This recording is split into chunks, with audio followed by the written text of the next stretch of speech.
All right, look, Rizzo, when this guy comes in here, you don't tell him anything, okay? Don't even give him an inch, okay? You give him an inch, he's gonna take a yard. You give him a rope, he's gonna wanna be a cowboy. I'm Paul Milford, I'm the best goddamn attorney in the state of Massachusetts. And there's a reason why I'm the best, okay? I'm nice, and I'm sweet, and I'm gonna nurture you through this. I'm gonna treat you like a good boy, okay? Because that's what you are, and that's my promise, the good boy promise, all right? And I'm gonna get you off guaranteed, or your money back. You gonna spend all day hiding behind this scumbag lawyer? Yeah. Good to see you again, MILF. How long's it been?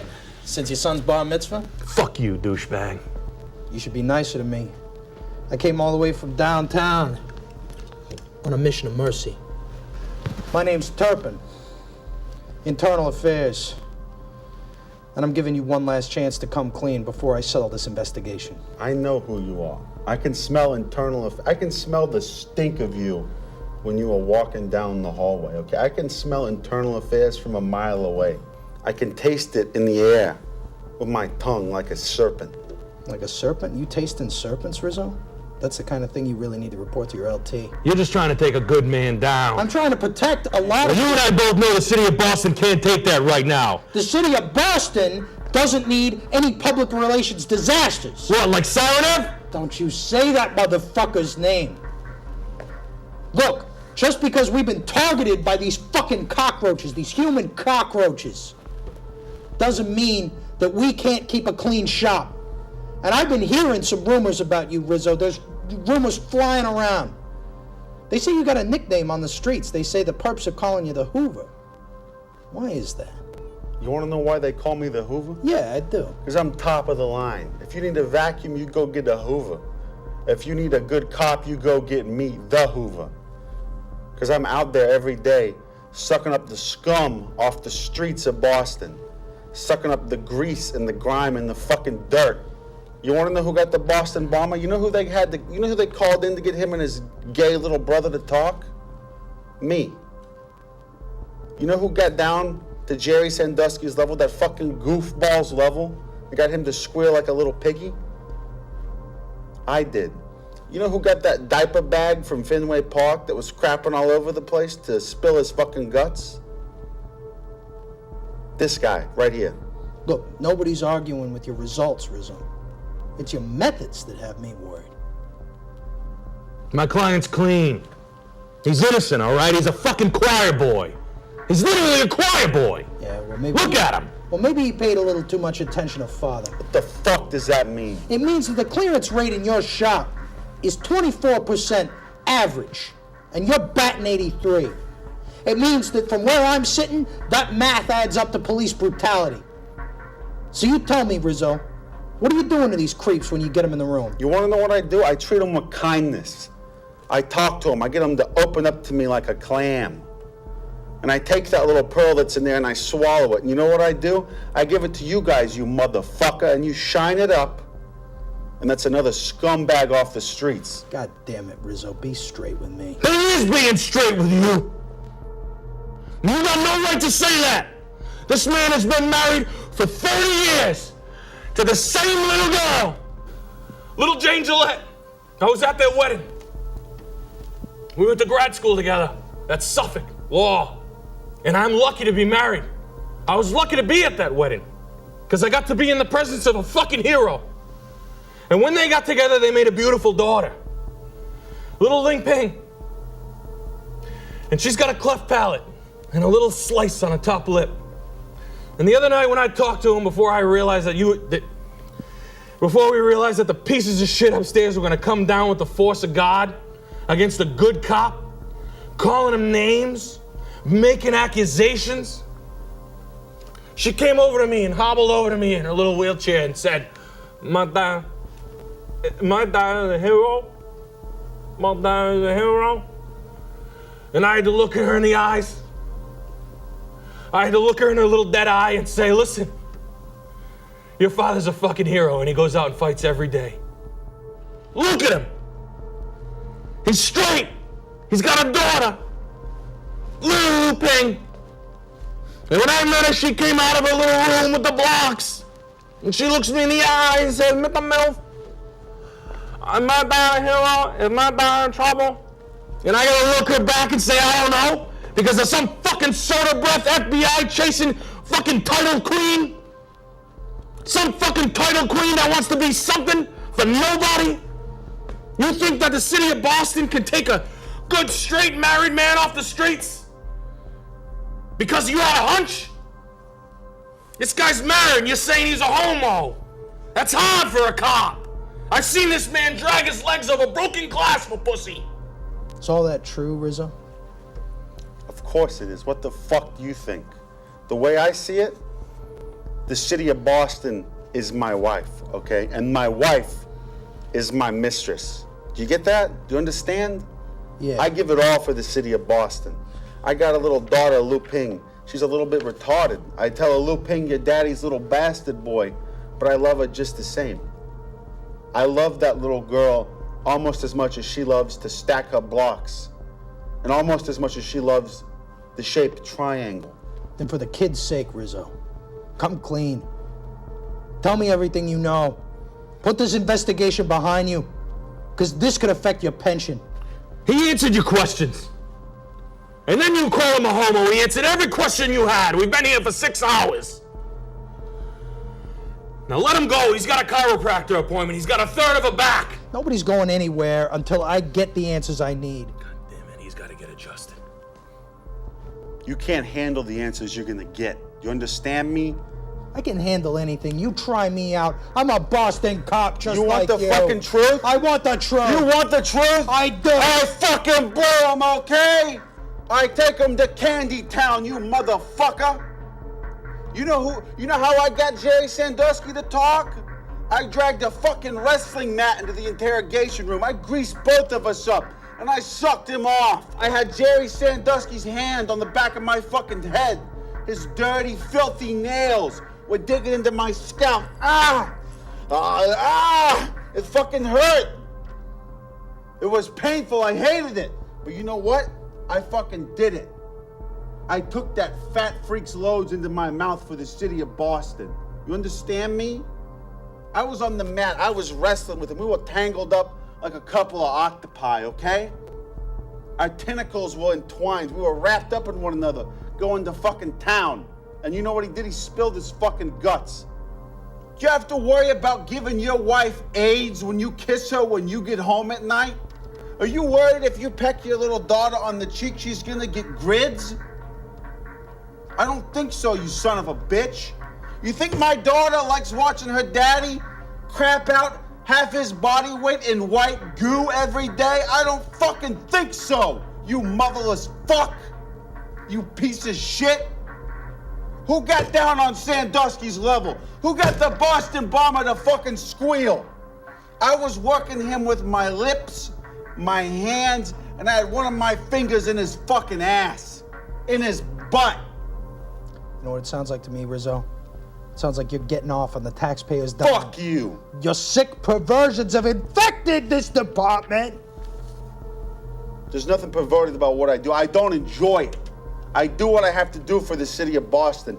There's no arousals occurring on my part. Then how come I've got a signed statement from a detective in your shop that says he's heard you saying, oh yeah, oh baby, yes, in the interrogation room? Through the walls, I might add. So you're speaking pretty loud. What do you want me to do, lay there like a dead fish? How many confessions do you think I'd get if I did that? I gotta put my soul into this work. I gotta go into the darkness. Have you ever gone into the darkness, Turpin? Have you ever gone as deep into yourself as you possibly can to crack a case, to save somebody's fucking life? Don't think so, you fucking loser. He's a hero, for Christ's sakes. He's a fucking hero. Most cops get shot one flesh wound, off on a case, or they slip a disc in their back. And they go home, and they take their pension. They get it when they're 33.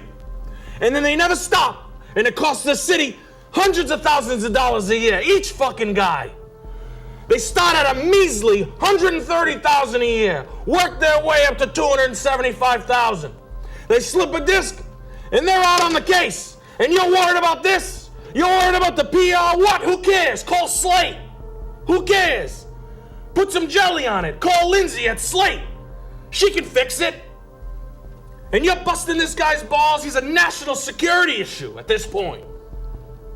Saranev, and Milgon, and bombs, and CIA backpacks, Blackwater. And you want this guy to stop doing what he's doing? Jerry Sandusky's peeking around the corner in a high school shower room, and this guy puts him in a chokehold, fucks him up the ass, and makes him sing like a canary? Come on! You know, for once, MILF, I agree with you. This guy's a hero, and he's straight as a fucking arrow. And the testimony you provided for me today proves it. I'm gonna make sure this goes all the way up the chain of command. I was watching the TV the other day. It's a program on Discovery Channel.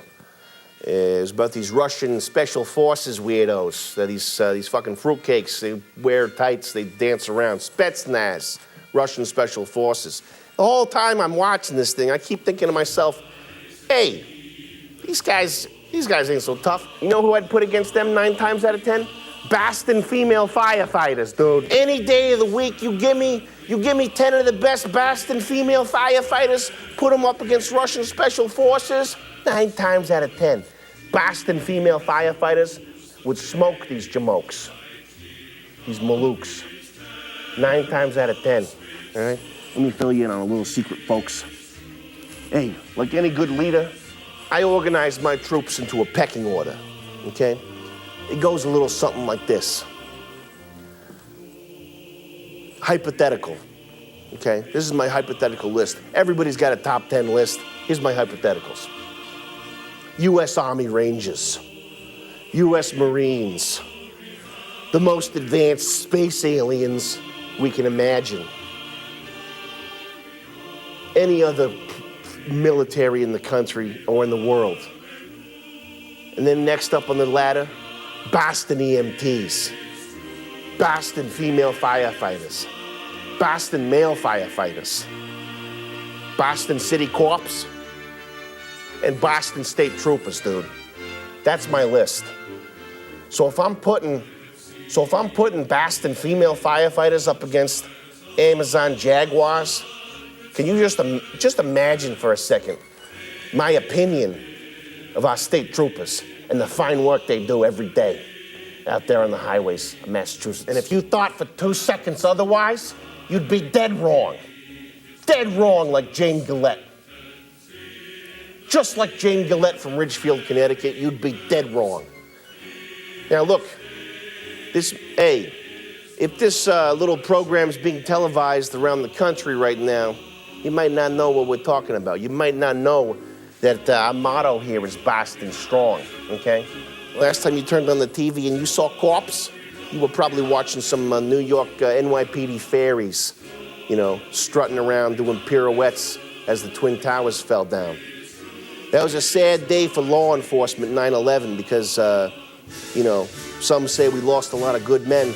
I say it was a shame and a disgrace to see corpse and firemen doing pirouettes and fruitcake ballerina moves on television as the 2 towers are burning down. Because I guarantee you, if those towers had been in Boston, they wouldn't have fell down, they would have fell up. Now listen, no disrespect to the dead, okay? And I think the EMTs actually did an excellent job that day in New York, 9/11, September 11, 2001.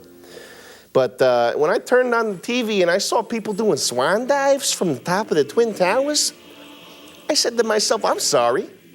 I thought Russia was known best for ballet. I didn't realize we were doing ballet off the top of buildings now. Okay? Now, listen. Hey, look, I'm not here to call them cowards or nothing, okay? I'm not here to say, you know, maybe instead of jumping to your demise, you should have fixed the building or got some ice water, something cooled it off, fixed the fucking rafters, going up there on the rafters like a bat and did some backflips and fixed the shit, you know? All I'm saying is, if I ever caught my son doing those little backflips and twirly twists and whatnot, you know, the Twin Towers swan dive and, you jumping for joy out of the Twin Towers, if I ever saw my son doing some dance moves like that, I would take him down to the basement and slap a few hockey pucks his way. You know what I'm saying? I would take him down there and slap shot a few hockey pucks at him like Gretzky until he got manned up. It's a hard life. It's a hard knock life. We drink Jameson Irish whiskey, dude. This guy right here that we're honoring today, this fucking hero in a superhero cape and a leotard, you're looking at Superman right now. But, there's one main difference. There's one main difference between this guy and Superman, okay? When you close your Superman comic book, okay, Superman goes home. Superman's got a wife and children, okay? He goes home, he gets cozy in his lazy boy chair, and he watches the TV, okay? And he has himself a hungry man dinner, all right? This guy right here, when he goes home, he doesn't take the cape off. He stays in hero mode, 24 hours a day. For those of you who doubt my authenticity here, should I really be the one giving this man the award today? This fucking heroic guy, okay? Should I really be the one to give this guy the award? Who's this new guy? This new mayor of Boston who got elected on a fluke? This guy that's been mayor of Boston for a week and a half. Why isn't Timmy Thomas down here giving the award to this fucking hero? These are all very valid questions. But I'm here to tell you people that I bleed fucking green, dude, through and through, okay? You cut me open, I bleed fucking green, bro. Like, no joke, dude. You cut me open, you'll see green. I had my blood dyed green, specifically for this job. My blood is chemically dyed fucking green. I'm like a fucking J.R.R. Tolkien character, all right? I'm like some kind of goblin. You cut me open, there's all kinds of spiders inside making their nests. Are my credentials, do they read for you? Huh? Is that good? They call Paris, France, the city of love. Hey, I wouldn't know. I never deigned to venture outside of Massachusetts. You know why? Because who gives a fuck? They call New York this fucking city that never sleeps. All right? I call it the fucking city of retarded homosexuals. They say Los Angeles is the city of underground pedophile tunnels. I don't blame them. Hey, as far as calling it the city of dreams goes, I don't know what kind of wacko pedophile fucking freak show dreams you have. Maybe it is the city of dreams. Hey, depending on your taste, everyone's different, okay? I'm from fucking Boston. I like fucking chicken pot pie and hairy pussy.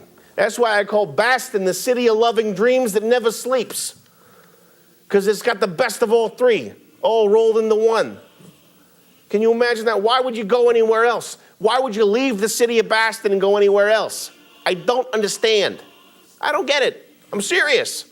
People tell me about these trains and planes, they take them out of Boston. I don't get it. Why would you go? Where are you gonna go? Hey, maybe the reason I always hated internal affairs was I never liked to snitch, Growing up Irish Catholic, you always had to cover up for father, right? Boy, I remember my father, Fred Leary Hyde. He would come home with a gallon of Jameson Irish whiskey going through his system. And believe you me, boy, did I cover up for him. You got any fucking idea what old Bill Gillette would have done if you told him that Fred Hyde was cheating on his little girl? You have any fucking idea what Bill Gillette would have done? He would have massacred my father. Listen, folks, I'll admit it, okay? Yeah, I've sucked a few cocks too. TD Garden, Fenway, you go in the bathrooms there. And I'm not talking about good-looking cocks, all right? I'm talking Irish, baby. I'm talking 2-3 inches long, buried in white, red pubic hair, stinking of alcohol, okay? In the bathroom of Fenway Park, like any Irishman, down by the yard. Down in the yard, baby. That's the way we did it back in the day. The guy's drunk a little bit, he starts pissing in your mouth. What are you gonna do, pull away? I don't think so. Because we did it for the love of the game. And you know what I realized when I was sucking those corks in TD Garden in Fenway Park? I realized that it's not the players. Oh no. It's not the hero corpse. It's not the hero mayors. It's you, the people, the fans, sucking corks in TD Garden, Fenway Park, down by the yard.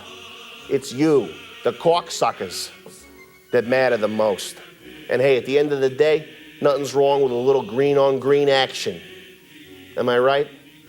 Now, you might not notice, but because so many heroes in the Army and the Navy and whatnot come from Boston, they actually give us a limited number of Purple Hearts to give away. Every year, they give us 10 of these to give away. Purple Heart for bravery and valor in the line of service, given today to our own City of Boston hero fucking cop, Boston Strong, Officer Frank Rizzo. Officer Frank Rizzo, stand up, come on, round of applause. Officer Frank Rizzo, everybody. Fuck.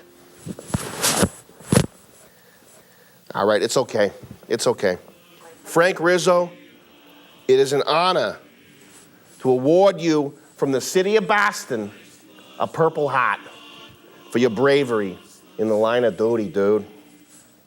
For your bravery in the line of duty, a genuine Purple Heart.